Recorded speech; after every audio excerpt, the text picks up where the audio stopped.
Welcome to the Chess Angle. My name is Neil. I am the founder and director of the Long Island Chess Club in New York. This podcast is all about chess, tournament play, and improvement at the amateur and club level. Be sure to follow us on Twitter. Our handle is @thechessangle. This podcast is sponsored by Chessable. I know many of you are already using Chessable, but for those who haven't yet, their courses are phenomenal.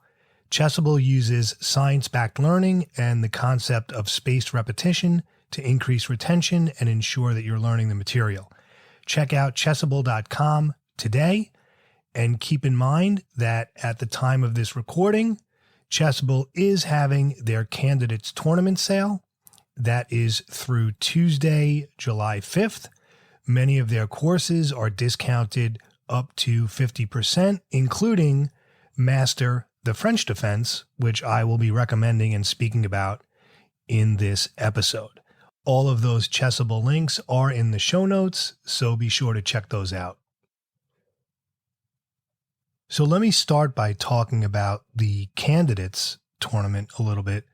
And as most of you know, some of you may not though, the candidates tournament, of course, determines who is going to challenge Magnus Carlsen for the title of world champion. And just looking at it, we're 12 rounds in.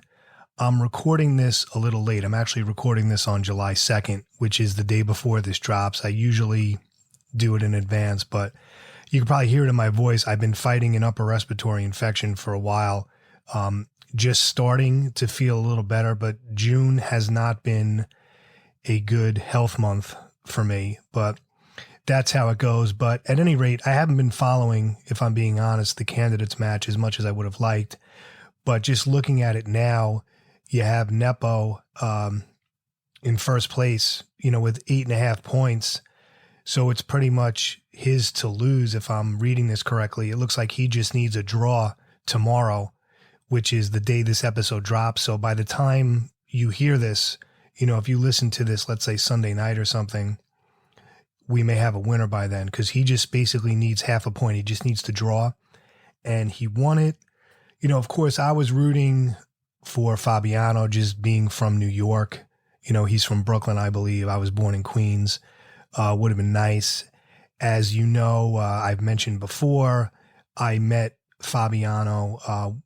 I shouldn't say met him. It's not like we spoke, but we were in the same tournament at a local club on Long Island when he was a little kid. I remember speaking to his dad, so I knew him when, and Jay Kleiman spoke about that as well. But anyway, those of us from New York, I'm sure, are rooting for Fabiano, but he only has 6 points, so he's out of contention, even if he wins the next two.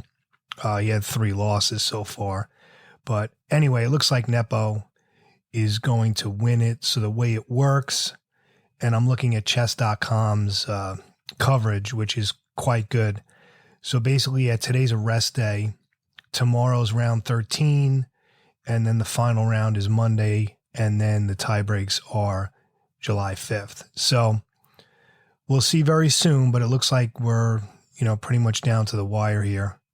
As I said, Nepo just needs half a point. And then you have Hikaru and Ding are tied for second with 6.5.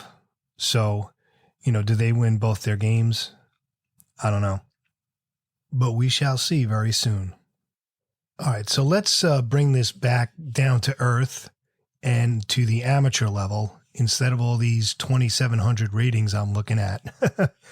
So at the club, we're going to be piloting a new time control. We're going to be moving the delay from 5 seconds to 10 seconds. So our base control is game 90, meaning each player has 90 minutes for the entire game. And then there's a 5-second delay before each move, but we're going to be changing that to 10. So game 90, delay 10. It's actually a big difference because I was changing my chess clocks just to have it done ahead of time. Hint, hint, for those Long Island Chess Club members out there. Thank you. Because no, I don't know how to set your clock for you. Anyway, just putting on my TD hat there for a minute. But I was looking at it, and having a 10-second delay instead of 5, that's actually a big difference. And what I'm thinking is in those end game positions where it gets really tricky and really critical, but you generally have less time, right? Because it always works out that way. You're in the end game where you really got to think. It's like a tricky rook and pawn ending, but you're low on time. That 10-second delay is going to come in huge, but then you can look at the other side of it. If you're a little worse, instead of your opponent blundering, maybe the extra time will help them. I mean, I guess it's a double-edged sword, but we're going to be piloting it over the summer. Piloting it over the summer. Did I say that right? Yeah.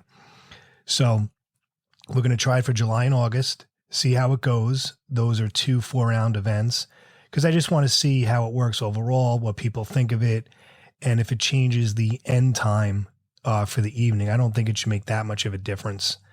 But we're going to try it out, and if it works out, we're going to keep it in place. But this was suggested by Tim Mirabile, so we're going to move forward with it. I sort of had it in the back of my head, and then I kind of forgot about it, and then Tim brought it up again, and it's been like this bug in my ear. So we're going to check it out. But anyway, for myself, I played recently at the club after being sick for a while with this very bad upper respiratory infection. It's going around New York, according to the doctor, but I've always been prone to those types of infections and sinus problems. I've always had that. So why am I mentioning that? My chess studying and playing over the past like 3 weeks or so has been non-existent. Thank goodness for Tim, because he was taking over directing at the club in my absence, because I was just too sick to go. And it's funny, I haven't done any real studying, haven't done any real playing, but yet for the last round where I did show up, I was thinking, yeah, maybe I'll just direct. I'm not sure if I'm going to play. But I was so psyched to play because I hadn't played in 3 weeks, right? Because I look forward to that weekly game, and I was so fired up to play. So after not studying for almost a month, I get paired against an 1800 player, and I won the game. So it was a nice way to end it. So I only ended up playing rounds 1 and 5 for this tournament, but I won both games. Round 1 was against a much lower rated player, not a big deal, but it was nice to, go back after not studying and, beat an 1800 player. I mean, I am an experienced player, but still, when you sort of feel out of practice. But I'm just laughing because this game, it's like all psychological. Like the fact that I wasn't studying, it didn't matter. I was just so fired up to play and so psyched to play after being absent for a while that I just had a good game. And I'm telling you, at the amateur level, I feel like it's all confidence, patience, and just waiting your opponent out, just waiting for a mistake. Because basically what happened was I was white. It was a London, of course. Okay, insert your little comment there. Somebody always does. But I played my London system. Nothing crazy. He did, surprise, surprise, King's Indian setup, which, as I mentioned in the last episode, I'm seeing, all the time. I'm used to it. In fact, I would give my opponent a 20 spot to play the King's Indian because I just think the London goes against it very, very well.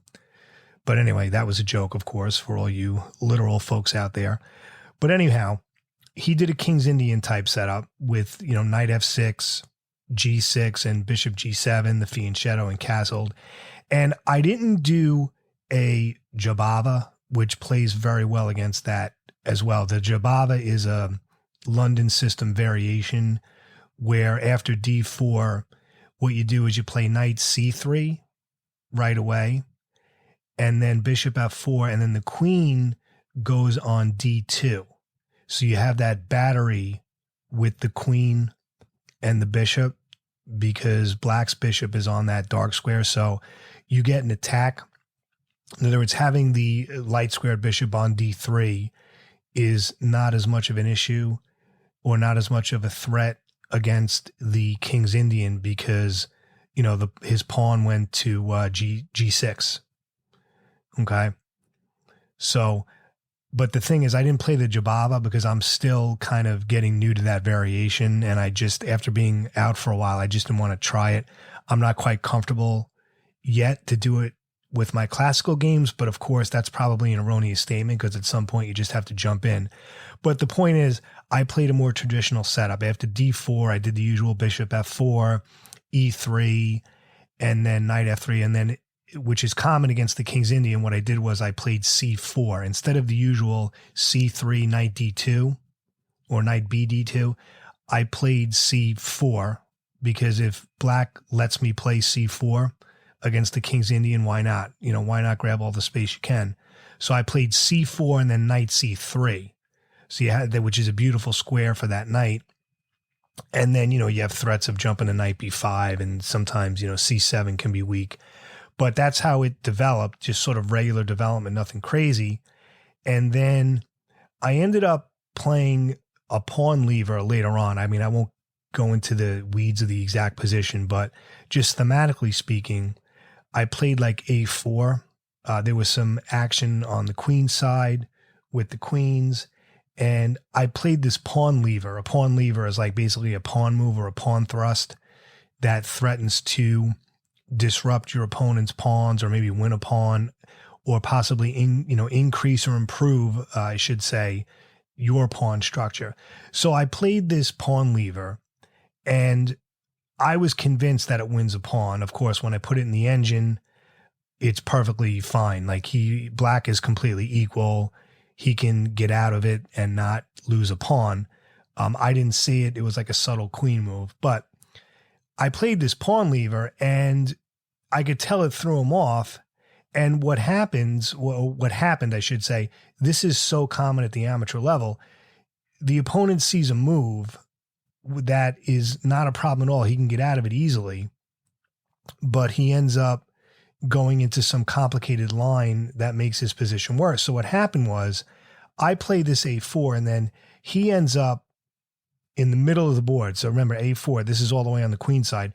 In the middle of the board, he goes bishop takes pawn. He sacks a piece. And of course, when you first see that move being played, your first thought is, oh, geez, I just lost the game. What did I miss, right? Because why would he do that unless it's good, right? Because he's an 1800 player. So right away, I was like, oh, geez, what did I miss? Turns out I didn't miss anything, but it kind of threw me off for a minute.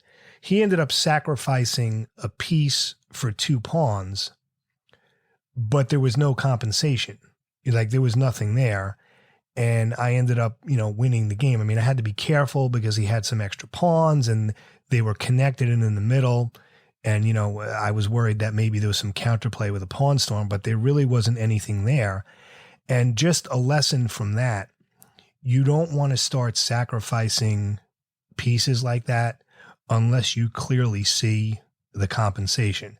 Like if you sack a piece for 2 pawns and it leads to a vicious attack against your opponent's king, that's one thing.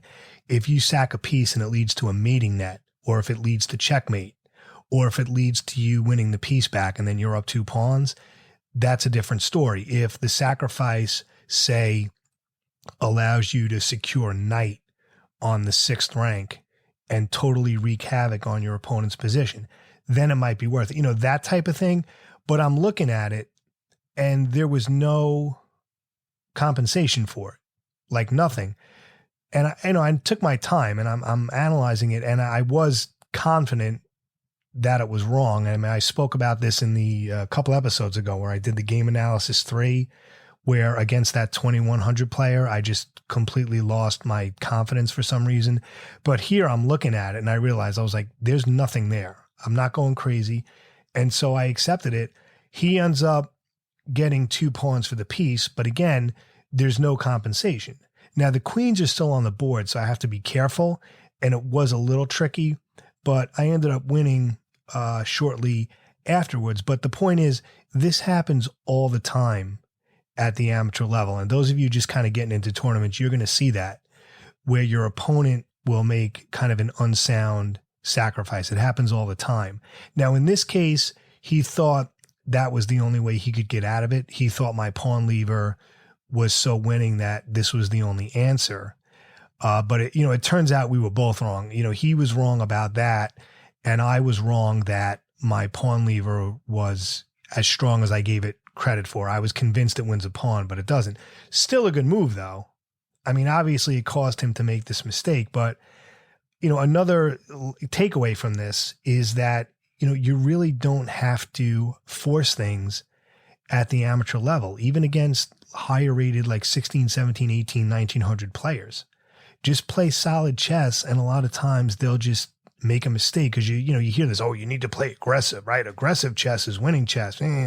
Yeah, but most players, I'll argue, at the amateur level don't have the chops to handle that style. Because if you're going to play very aggressive chess, the thing that they don't tell you, or the thing you need to realize, is that usually needs to be accompanied by extremely accurate moves. Because when you play kind of risky like that, if you slip up, you're done. Whereas if you take a more solid positional style, it's a little more, not nuanced, but like a slight miscalculation, it's not necessarily going to lose you the game. Maybe you'll give up control of a square or something, or maybe like a positional advantage, but you're still there in the game. But if you go down that tricky tactical route, if you make a miscalculation, that can be enough to lose the game. So my studying basically over the past 3 weeks, because I wasn't feeling well at all. I mean, you know how it is when you're sick. You just can't, you don't want to do anything. I was basically watching the Obi-Wan series on Disney Plus, which, by the way, just as a little tangent, just to kind of clear our head from chess for a minute, is phenomenal. Now, if you're a Star Wars fan, which you probably are, because if you're a chess player, that's kind of like a requirement, right? You have to be a Star Wars nerd. The Obi-Wan series on Disney Plus is unbelievable. It's like a cinematic. It's not like a typical TV thing. It's not like The Mandalorian, where that was kind of a made for TV, kind of a streaming thing. You feel like this is part of the original 9 movies. So basically what happens is, for the Obi-Wan series, it takes place between the 3rd and 4th movie. So the very first Star Wars movie, A New Hope, right? Episode 4. That's where, Luke is on Tatooine, right? He's grown up. Where this takes place is after the 3rd movie. So what happens is, right, Darth Vader becomes Darth Vader after the fight with Obi-Wan, right? He becomes like, half man, half machine. And of course, Luke and Leia are born. They're twins. They're separated at birth, right? Luke goes to Tatooine, where Obi-Wan looks over him. And then Leia goes to, Alderaan? With you diehard Star Wars fans, forgive me if I'm not being accurate. She goes with Senator Organa, right? So they split up, Luke and Leia, Darth Vader's children, because they don't want him to know about them. They want to keep them safe. So basically, this series, Obi-Wan, takes place at that moment. It's when Luke and Leia are 10 years old. So they're 10 years old, and Obi-Wan is on Tatooine watching over Luke. That's where the series takes place. But you have like Hayden Christensen from the movie. You have who plays Obi-Wan? Ewan McGregor, of course, as who played Obi-Wan, in the first 3 movies, the young Obi-Wan, not Alec Guinness, who played the original. But anyway, don't mean to go on a tangent here, but it is phenomenal. But I'm just laughing because that was basically the extent of my chess studying, was watching the Obi-Wan series on, Disney Plus, and then I go and win the games. I don't know, this whole studying thing. Sometimes I think it's all in your head. But getting back to chess, between the past 2 tournaments, I shot up about 80 points or so. So my goal was to get back to 1800 by the end of this year. All right, just a quick recap. I was high 1800s, had a crazy swing down to 1600, which was my floor. And now I'm back to 1740. So another 60 points, I will be back to, USCF 1800, where I was like 2.5 years ago or so. And now my goal was to get to there by December of this year, but I may do it, by the end of the summer now. I mean, I don't know if I get this momentum going, maybe I'll be doing this podcast like in October, and I'll be able to say that I, beat my deadline by a few months. But knock on wood, hopefully it'll happen, but we'll see. I do have some more time. I'm not teaching this summer. And, I'm also going back for a doctoral degree, right? Because I don't have enough to do.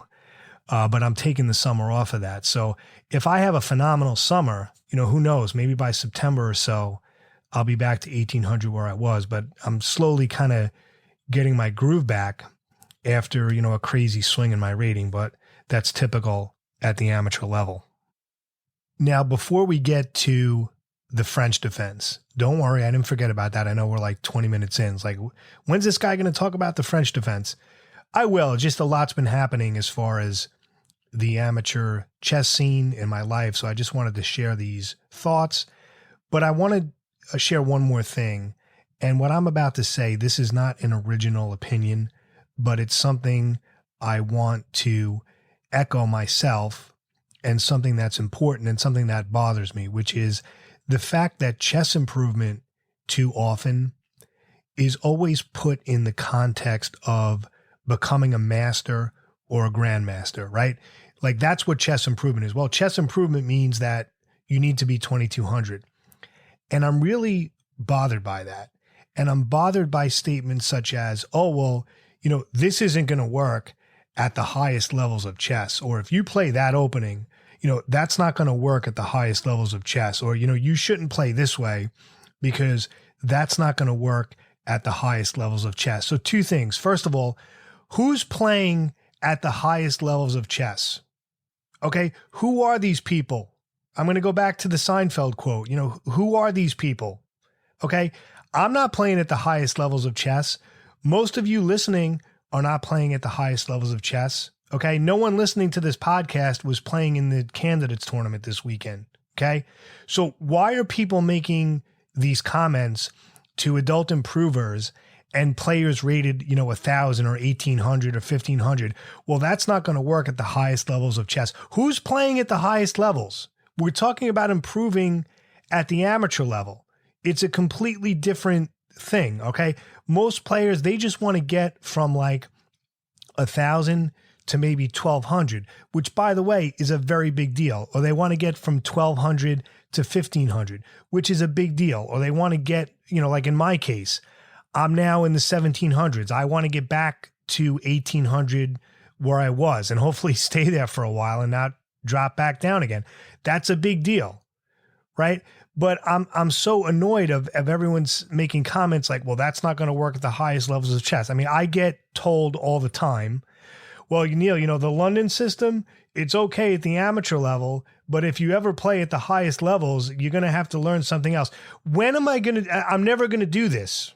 When am I playing at the highest levels? I just want to get back to 1,800 and then maybe to 2,000. Like that's my two-pronged goal. And the London system is fine for that. Okay. But even the comment about it's not going to work at the highest levels, I'm not so sure that's true because you have people like, Magnus and Gadakamsky playing the London, but that's a whole separate discussion. I'm going to be doing a separate episode just on the London, so I won't go down that rabbit hole now. But the point is, I'm really bothered by these statements that, well, you shouldn't do this because at the highest levels, that's not going to work. Okay, good to know. Because, in my playing experience at the club level, I'm sure I'm going to be facing a lot of 2,700 players. So I'll keep that in mind. Thank you. All right. And the other thing, and I mentioned this a few moments ago, is that improving by just 50 points or 100 points or 200 points, that's a big deal. Especially nowadays, it's a very big deal because the players are getting stronger. There are more resources. You have these, young kids who are phenomenal at chess because of the internet and all of the online resources. You can become a pretty competent chess player quickly without even picking up a chess book. So the amateur tournament scene is more competitive than ever before. I've spoken about this. So aside from the fact that I don't like when people put improvement in the context of becoming a title player, people are sort of, discounting or not emphasizing enough that even just improving your rating by 50 points or 100 points or 200 points, that's a big deal.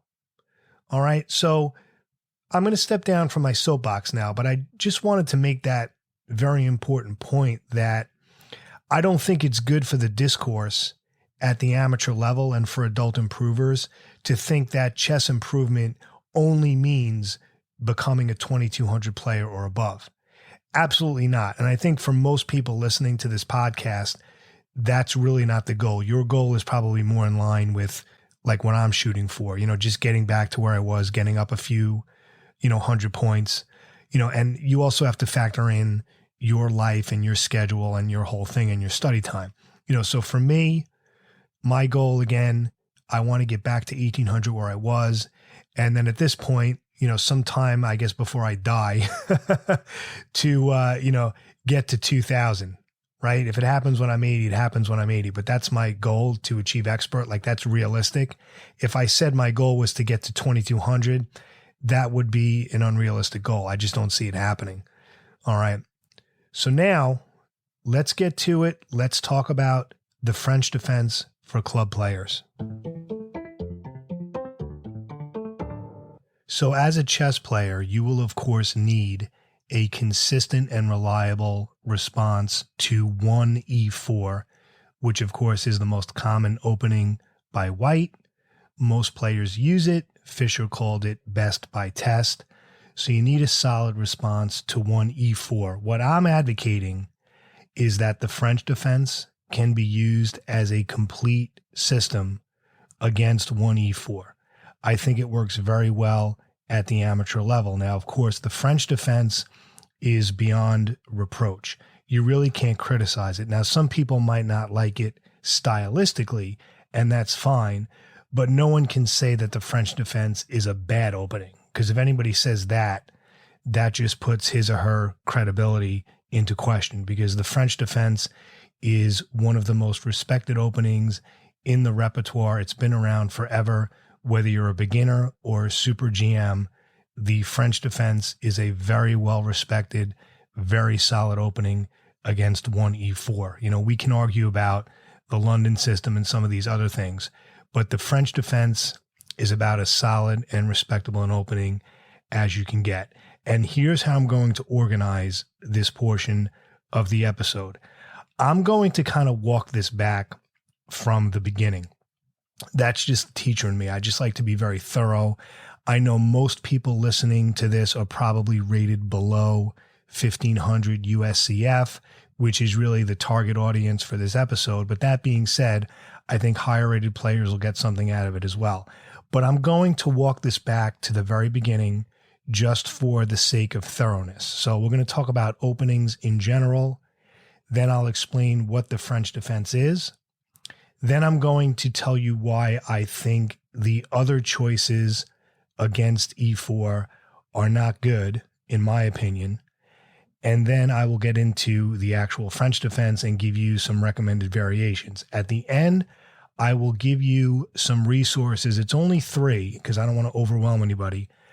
But these 3 resources, may be all you need at the amateur level, at least in the beginning. These should keep you in good stead for quite some time. So let's talk about openings in general. As I've said many, many times before, excuse me, there's that upper respiratory that still haven't quite shaken 100%. But anyway, for openings at the amateur level, your goal, in my opinion, should be to get a playable middle game. That's it. Don't get into, well, I have to get an advantage. If I have the white pieces, I have to play for an advantage, and I'm happy to play with a draw if I have the black pieces. That's like super GM stuff. You should play to win regardless what color you have at the amateur level. All right. I mean, you have like 2 1200 players facing each other or 2 1600 players facing each other. Don't get into this advantage for white and just draw for black. That's a bunch of baloney at the amateur level. Play to win regardless of your color, because amateur games are so mistake prone that you don't want to get into that kind of thinking. Just always play to win. All right.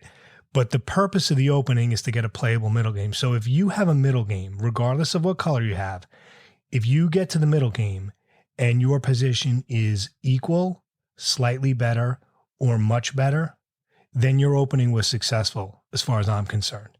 Okay, so that's the goal. I spoke about that in episode 1. The very first episode of this podcast was a general overview of opening philosophy. You might want to check it out. That one's quick. It's like a rapid fire. It's like a 15, 20-minute episode. All right. You could probably listen to it on your headphones in the waiting room at the doctor's office. It's very quick, but it's also thorough at the same time. But I speak about openings in general. All right. But now we're going to speak specifically about the French.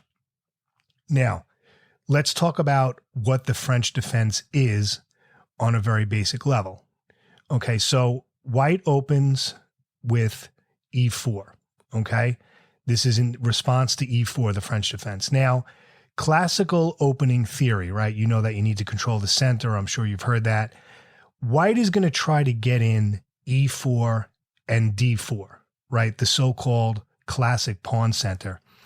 And everything black does, and again, I'm speaking classically now. I'm not getting into like some of these modern openings, all right? We're going through this on a very basic rudimentary level. So after E4, white would like to follow up with D4. He wants to get in E4 and D4.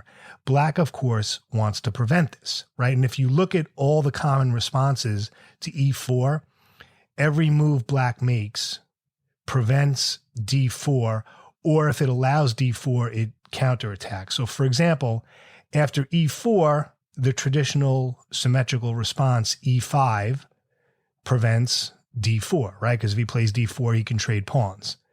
Right? If you play C5, the Sicilian defense, right? That's also controlling D4. All right. Those are the common responses. So you want to prevent E4 and D4. Now, with the French defense, you respond instead of E5 with E6. You move the king pawn just one square. So after E4, E6, you're actually allowing black to get in D4, but then you counterattack it with D5, the center, that is, you're counterattacking. So the French defense is a system of counterattack. All right. So E4, E6, D4, D5. Those are the opening moves. I'm assuming most of you know that. And already black is putting the test to white because that attacks the E4 pawn. The E4 pawn is now hanging. All right. So you allow white to get in that pawn center, but then you attack it. All right. So the whole point of E6 is to follow up with D5. Those are the opening moves. That's the French defense. Now, as a side note, there is an opening called the Caro-Kann, right? Where you go C6 and then D5. Very solid as well. That may be another good choice as well. But if I'm being honest, other than the first few moves, I don't know much about it because I don't play it. Because once I started playing the French, I had such good results, I just stuck with it. So, and I'm mentioning that because someone's going to say, well, how come you're not mentioning the Caro-Kann? It's solid, but I like the French because it's also solid, yet dynamic. And I'm also going to explain momentarily why I think it's a good choice at the amateur level. But I can't knock anyone for choosing the Caro-Kann because that's also very solid, but that's a separate discussion. And again, admittedly, I don't know much about it because I don't play it. So I'm just going to share with you the idea that I feel the French defense is an excellent choice at the amateur level. And understand, I'm not saying if someone says you should play another opening against E4 that they're wrong. I'm not saying this is the only way to do it. I'm simply sharing my opinion and my experience. I'm advocating for the French defense. If somebody advocates for another opening, it's all love. That's fine. That's what makes the world go around. We all have different opinions. All right. But I want to just make my case for the French defense. Now let's talk a little bit about why I think some of the other openings are not good choices at the amateur level against E4. And then I'll get back to some actual variations in the French. All right, now it's good to know the opinion I'm about to share is held by others as well. So this is not an original thing from me. I'm simply, advocating for this existing opinion as well, which is that the symmetrical responses, such as E4 and then E5, like a Roy Lopez type of response, and especially the Sicilian defense, I do not feel are good choices at the amateur level. Now, why do I say that? Because generally speaking, the symmetrical openings, E4, E5 openings, and the Sicilian defense, where you play C5, are very tricky. They're theoretical nightmares. There's so much theory you have to know. There are so many traps and tactics that it just causes nothing but problems. And you're going to constantly be in this spiral like a gerbil in the wheel of learning all the theory and staying on top of it. Like the Sicilian especially is a theoretical nightmare. It's a theoretical landmine. It's very complicated. In addition, all of these other openings, again, the E5 responses and the C5 responses, the Sicilian, they are very move order dependent and very theoretical. Now, what I mean by move order dependent is very often you have to play a specific move. You have to play the quote unquote correct move. And if you don't, you're already losing. Whereas the French, as I'm going to get into in a minute, is a little more thematic, where there's some flexibility in the move order. All right. And the other thing is, most players as white, because remember, we're talking now about having the black pieces against E4. Most of the players that you're going to face who play E4 as white, they're booked up probably the most on the Sicilian and on the E4, E5 openings, in my experience. Other than some basics, they're not really boned up too much on the French. All right. So they don't know a lot about it. I mean, I've played players as high as like 1800 who didn't handle the French very well because they're, you know, like everybody else, they're spending all their time on the Sicilian because that's like the cool opening, right? You know, because Fischer played it, the Najdorf Sicilian. All right. It just sounds cool, the Sicilian defense, right? But I do not recommend doing it. As I said, it's a theoretical nightmare. There's so much theory. It's very complicated. And if you're sort of an improver and you're still having issues with tactics and you're still having issues maybe hanging pieces or, you know, missing basic tactical themes, things like that, you're now going to deal with all this complicated theory on top of that. It doesn't make sense. Now, for me also, just my experience, when I was playing the E5 openings and the Sicilian defense, because like many of you, when I first got into it, I was kind of all over the place with my opening repertoire because I really hadn't settled on anything. It was kind of an experimental thing. But whenever I played E5 against E4 or the Sicilian, I was getting crushed. I mean, it was horrible. Now, in fairness, I was also a much weaker player. Like you could argue that if I tried to do the Sicilian now, I might have better results. Maybe. But I've had too much experience and too much enjoyment really playing the French for me to switch now. All right. But I do not recommend the E4, E5 symmetrical openings. And I especially don't recommend the Sicilian. Now that's just me. So I don't want my words to be misinterpreted. If someone else advocates the Sicilian for amateurs, I'm not saying that that person is quote unquote wrong or anything like that. I don't want to turn this into absolutes, like a right and wrong thing or a black and white thing. I'm just giving my personal opinion. Some are going to agree. Some are going to disagree. That's expected. But my opinion that the Sicilian is not a good choice at the amateur level. And I think the lower rated you are, the worse of a choice it is. As you get stronger and stronger and more comfortable on the board overall, it's something you can look into. Like I said, for me, I have so much experience with the French now, and I love playing it, that for me to switch up, it wouldn't make sense for me. I don't feel a need to change it because it's working. And when I lose games with the French, it's generally something that's, you know, happens way, way after the opening phase of the game. All right. So that's my pitch and sort of my explanation as far as why I don't like the other responses to 1E4. So why the French defense? It's a very thematic opening. As far as playing a system type of opening, it's one of the closest that you'll get. It's not quite as quote unquote as systemy as something like the London system. Although one variation I'm going to explain is a little bit. But the point is, with the French defense, there is some flexibility in the move order for the most part. Now, as with every opening, yes, there's going to be some theory that you need to know, but it's easy to learn. It's very safe and solid. And white can easily go wrong if he doesn't know what he's doing. And as I said earlier, most players as white are not as prepared for the French as they are with the Sicilian and other openings, because they seem to spend most of their time on the other openings. That's just been my experience playing at the clubs.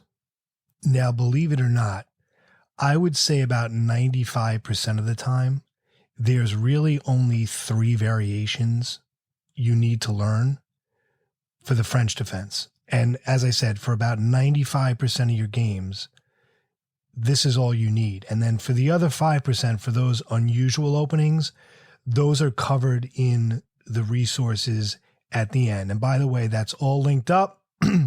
Excuse me, maybe you're driving in the car, walking the dog. Don't worry about writing anything down, because as always, all the resources I mentioned, everything is linked up in the show notes, so you can click on that at your leisure and check that out. All right. And what I'm going to be doing when I discuss these variations, I'm not going to be rattling off like a litany of moves, because in an audio podcast, that's going to get annoying. I'm just going to give you some basic ideas of the opening moves and what your goals are. And as I said, these French variations tend to be very thematic. All right. So as long as you understand the ideas, you should be fine. So let's go back to the beginning. So in the French, we have E4, E6, D4, and then D5. All right. So white gets E4 and D4 in. Black allows that pawn center, but then we immediately attack it. So after the last move, D5, so once again, E4, E6, D4, D5, white is already put to the test because his E4 pawn is hanging. Now, there are some sidelines here, like, for example, white might do something like, a queen move or something like that, even before, like you might see like E4, E6, and then like queen D2.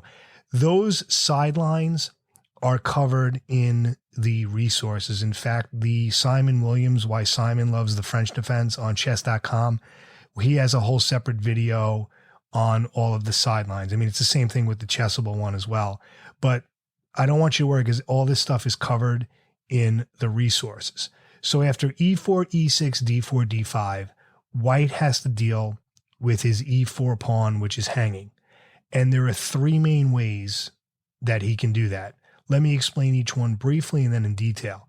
The first thing he can do is he can push the pawn.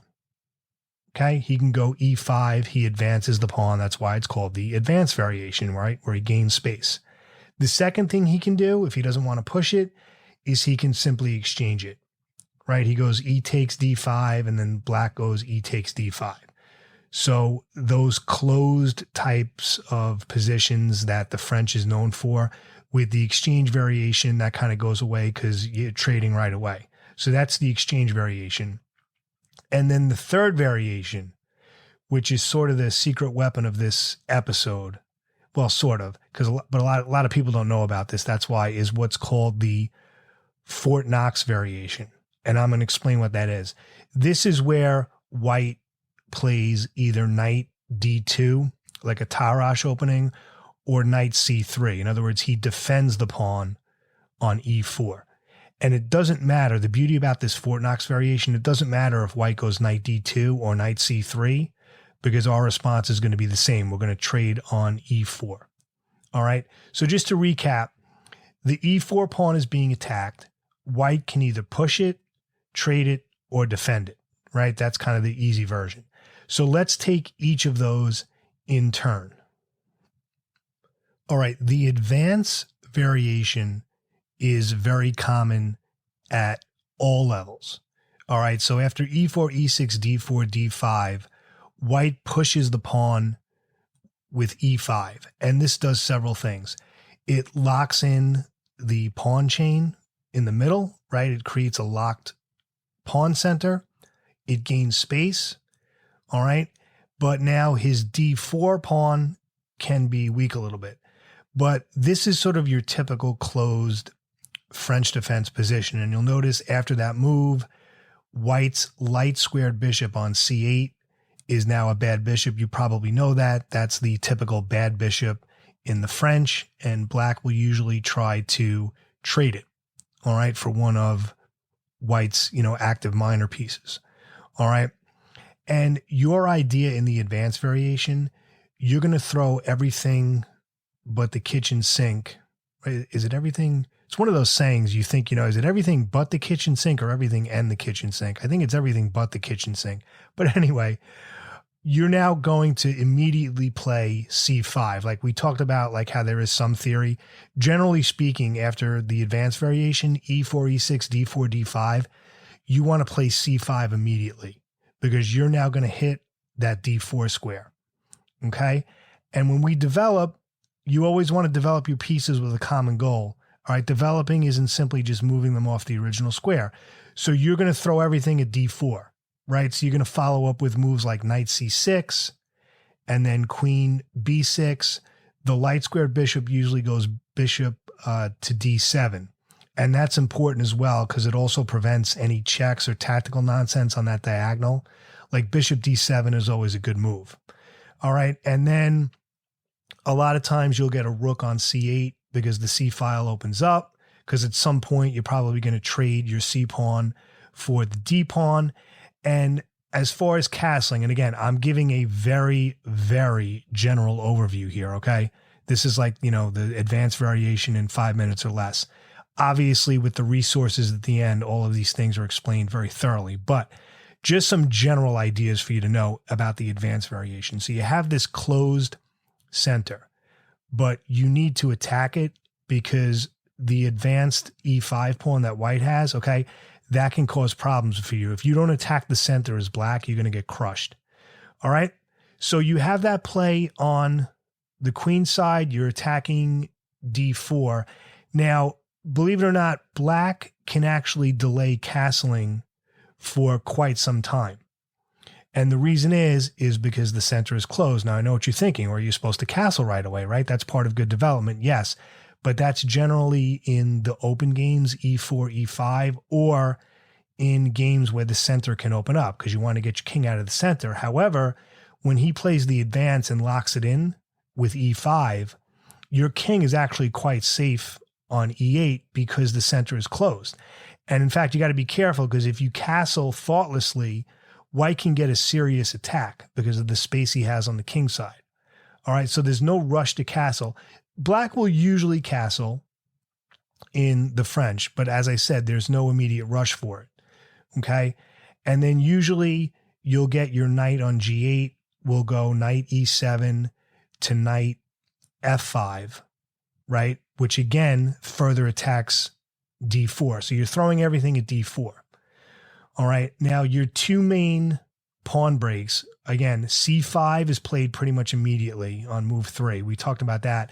The other one, though, and you need to be careful about this one, is F6. Now, that may seem ridiculous because it's a weakening pawn move. It makes the E8, H5 diagonal very weak, but you do need to hit at white center, and F6 usually comes a little bit later, but you do need to be very careful when you play it because then white can get some nasty checks in and some nasty attacks against your king because you're weakening that diagonal. For me personally, I don't play F6 that often. I mean, there are times where I probably should play it, but that is a pawn break that's common in the French that you may need later on to attack the center.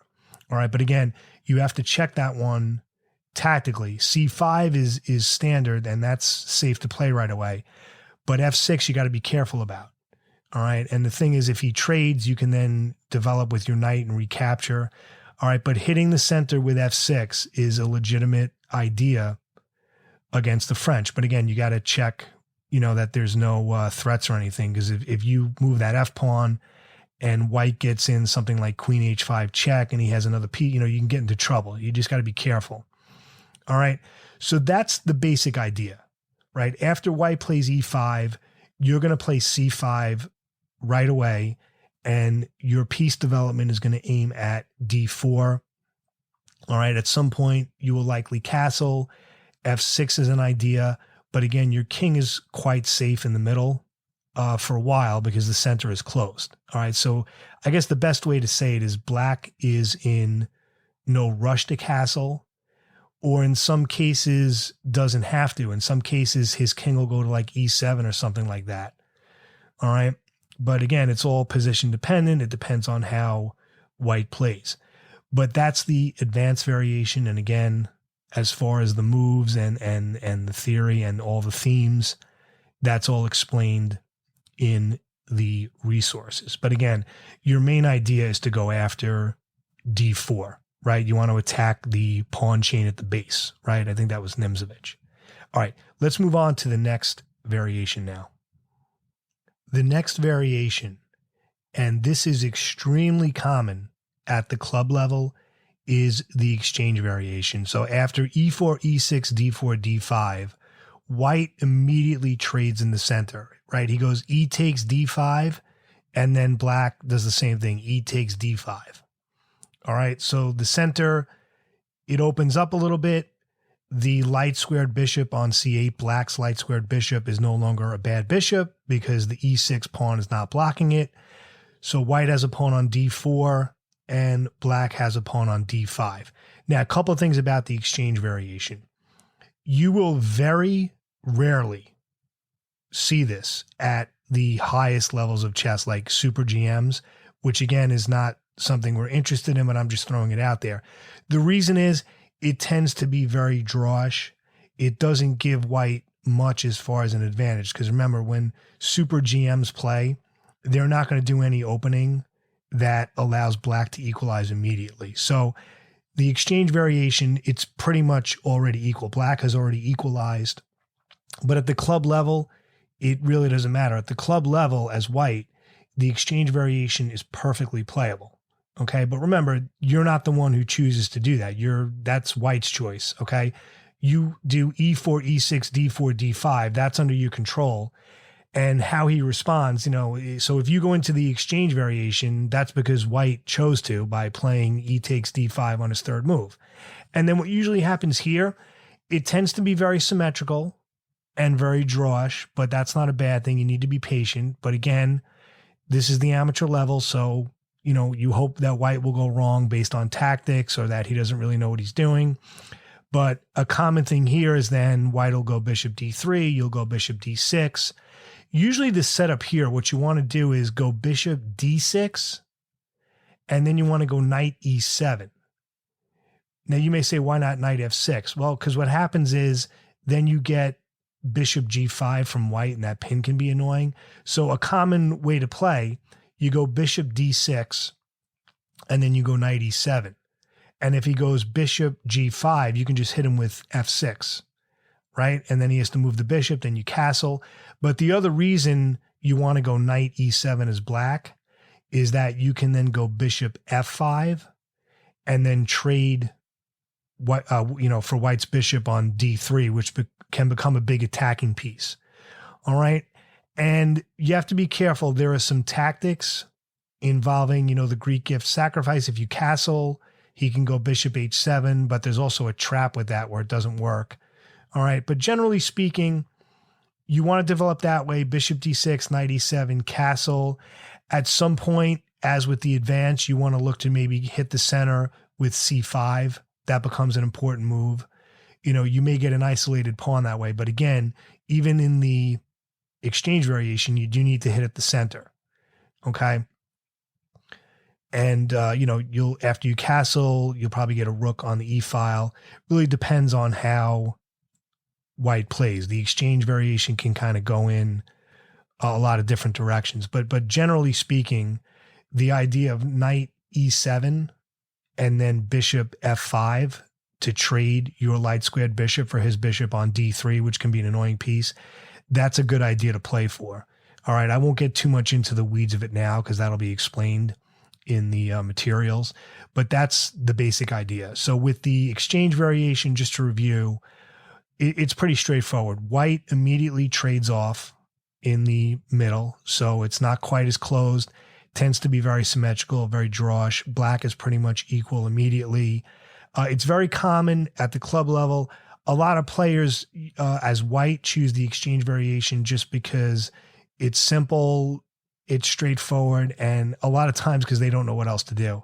So if white's an e4 player who doesn't know much about the French or is a beginner, he may choose to trade just because, players at that level, they don't like, I should say, pawn tension. In other words, as soon as they're able to trade a piece, they will, just because it feels good. It feels like they're resolving something. All right. But again, at the highest levels, you very rarely see this because it doesn't give white much. At the club level, you see it pretty much every tournament. All right. So that's the exchange variation. Nothing really too stressful to handle about that. So let's move on to sort of the special sauce variation, so to speak, which is my favorite variation, and that is the Fort Knox variation. So let's talk about that.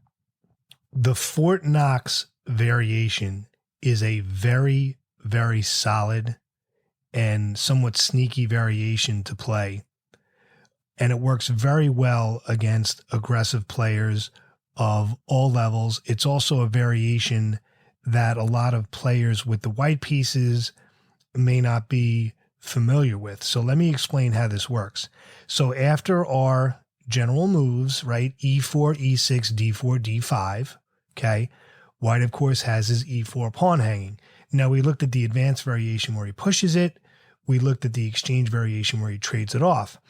With the Fort Knox variation, all right, and now this is the move you're going to see like the grandmasters play. They look to defend e4 with either knight c3, okay, that's like a classical line, or knight d2, like a Tarrasch. But for our purposes, it doesn't matter. So whether he defends e4 with knight c3 or knight d2, our response is going to be the same. And that's the beauty of this variation, that the knight move doesn't matter. We're going to trade on e4. We're going to play d takes e4. Okay, so try to stay with me. e4, e6, d4, d5, knight c3 or knight d2, then we trade. So we go d takes e4, and then white goes knight takes e4. There's no tactics or anything. He has to take the pawn. And then immediately, we're going to move our light squared bishop to d7. We're going to go bishop d7. And then on the next move, we're going to go bishop c6. So our two moves after we trade pawns are the same piece twice. I know that violates a rule. We'll talk about that in a minute. You're going to go bishop d7 and then bishop c6, one after the other. Now, you may say, well, wait a minute, you're moving the same piece twice in the opening. Yes. But remember, as with any chess rule, you can't be captain literal and you have to go by the position. The reason we do that is the light squared bishop, as you know, is the traditional bad piece or bad bishop in the French. So the thinking is, why not violate that opening principle, move it twice right away, and that way you can trade it, right? So instead of keeping a bad piece, just go bishop d7, bishop c6 immediately, and you'll end up trading it on e4. So that's the idea. So usually after knight takes e4, I should say, we go bishop d7. White usually plays knight f3, and then we're going to go bishop c6. And that does two things. It puts the light squared bishop on the open diagonal now, and it attacks e4 because then white's knight on e4 is now hanging. All right. Now here, there are some choices. White can defend it with bishop d3. A lot of players will move it back. They'll go knight g3 because they don't want to do a lot of trades. Okay. But then what's going to happen is you're then going to follow up with knight d7 and then knight f6, bishop e7, castles. It's a very, very solid opening with the French, the Fort Knox. It's an offshoot of the Rubinstein variation. I don't want to get too thick into the, variations here, but the Rubinstein e4, e6, d4, d5, and then knight c3, d takes e4, you trade. And then with the Rubinstein, you go knight d7 and then knight f6 immediately, also attacking e4. All right, that's the Rubinstein. But the Fort Knox variation, as I said, after you trade pawns on e4, you go bishop d7 and then bishop c6 immediately, right? Getting the bishop on that diagonal. In the book that I recommend, Starting Out the French by Byron Jacobs, he has a little section on the Fort Knox. He doesn't have a lot on it. And in fact, most resources are not going to have a lot on it because the Fort Knox variation of the French defense is considered kind of a miscellaneous line. All right. It's not like, the Win Hour or some of these, classical lines where there's like books and books on them. But at the amateur level, the Fort Knox plays very, very well for a few reasons. The first reason is when you go bishop d7 and then bishop c6 right away, it's going to stun a lot of the white players because it looks like you're setting up some kind of tactic that they're not familiar with. I mean, I've used this against much higher rated players and they're like stumped. So number one, a lot of people haven't seen this. And number two, because it's so solid, it works very well against aggressive players who are looking to just kind of like mate you right away and have these crazy open tactical positions. You're kind of slowing things down and take control. That's why I said earlier, this is sort of like the London system version of the French defense for black, if that makes sense, because it's very solid. It prevents a lot of counterplay. It's tough for white to break through. And as I said, you don't need to worry about moving the same piece twice in the opening because, number one, a lot of pieces aren't developed. It's not like white can take advantage of it. And number two, the trade-off is that you're moving a piece that's traditionally bad and inactive on an active square right away. Okay? So after you get the bishop to c6, usually you'll develop on the king side normally, right? You may go, usually go knight f6, bishop e7, castles, and there'll be some trades on e4, which is always good, right? Because black is usually cramped in the French, especially like the advance, but in most French, not all, but in most French positions, they tend to be closed anyway. So black's happy with some trades, but it's just a very solid variation. All right. And it's, like I said, it's explained in the resources in the book in particular has a nice page on it. All right. But again, the basic idea is that after you take the pawn, right, when you go d takes e4, knight takes e4, as black, you're going bishop d7 and then bishop c6, one after the other, right? Bishop d7, bishop c6. Those are your fourth and fifth moves. All right. And so you're getting that bishop on the c6 square immediately, and it's no longer a bad bishop. All right, because it's outside of the pawns. But it's a lesser known variation. It's very effective. I've had some good results with it. And even if I lose the game, it's usually not from the opening. I usually get a really good game, and then of course, sometimes I'll mess up in the end or if I'm in time pressure, but I very rarely get a bad opening out of it. All right. So those are the three variations that you're going to deal with the French, like I said, 95% of the time, the advance, the exchange, and the Fort Knox. And that pretty much will cover you as your entire repertoire against e4.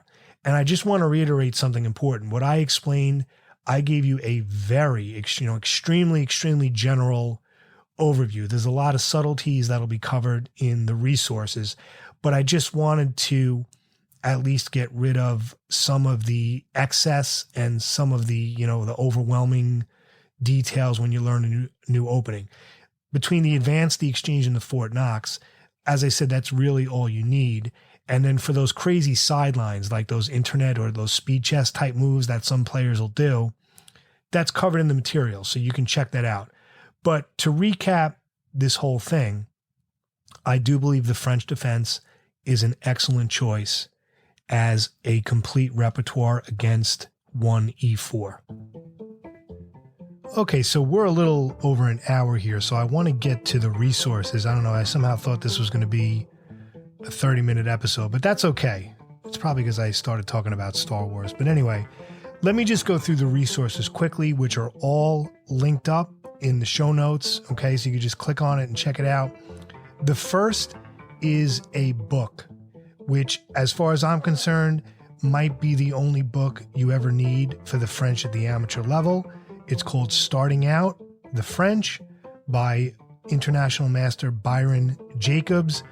It's from about 20 years ago, but it's still extremely relevant. As with all of the Everyman chess books, it's extremely well written, very easy to understand, and the most important thing I can say about it, it has a lot of explanatory prose. It's not just endless variations. There are a lot of written explanations so that you understand the ideas, okay? That book is outstanding. That's, as far as books, if you're like a book person, that's pretty much all you're going to need at the amateur level. I would say from beginner up to at least 1800. All right, it's pretty thorough. Second thing, on chess.com, check out Why Simon Loves the French Defense. That's by Simon Williams, who I'd love to have on one day. He's one of my favorites, Grandmaster Simon Williams. He goes through the whole thing, all the variations. He has a great video in there on all of those sort of weird internet responses that people sometimes do outside of the main lines. Remember, I said that 95% of the time, those variations will color you. He goes through that other 5%. So there's a lot with the odds and ends. But even for the main lines, that's an excellent module. Now, I will say, though, the Simon Williams one, he does go into some more aggressive ideas than what I spoke about. But I still think those are good to know in case you want to go in that direction. I mean, I played through those videos more than once. They're very, very good. The third one, okay, this one I'm just getting into. I just started it recently. It's quite good. I'm really liking it. I definitely need to get more into it, but I saw enough of it that I can recommend it. I'm using it myself. It's called Master the French Defense by National Master Brian Tillis and GM Alex Lenderman. That's the Chessable course. Again, Master the French Defense. It's outstanding, goes through all the variations, all the odds and ends. There's a lot in there also about the exchange variation. All right, so some new things there because that tends to be, kind of a drawish opening, but he shows you some different things. So as far as I'm concerned, now, again, this is not an exhaustive list of resources. But I did it that way deliberately because if I were to list like 10 things, then it's like overwhelming. But I'm going to say this. These 3 resources alone, probably all you need on the French for quite some time. It's 3 resources, but they're very, very thorough. All right. Again, everything is linked up. All right. I hope this helped. Again, I believe the French defense is an outstanding choice as a complete repertoire against e4. I don't recommend the Sicilian defense or the e4, e5 openings. I spoke about that. I won't get into that again, but I told you how I feel. I hope this helps. As always, I really appreciate you listening, and I hope you win your next game. Have a great day.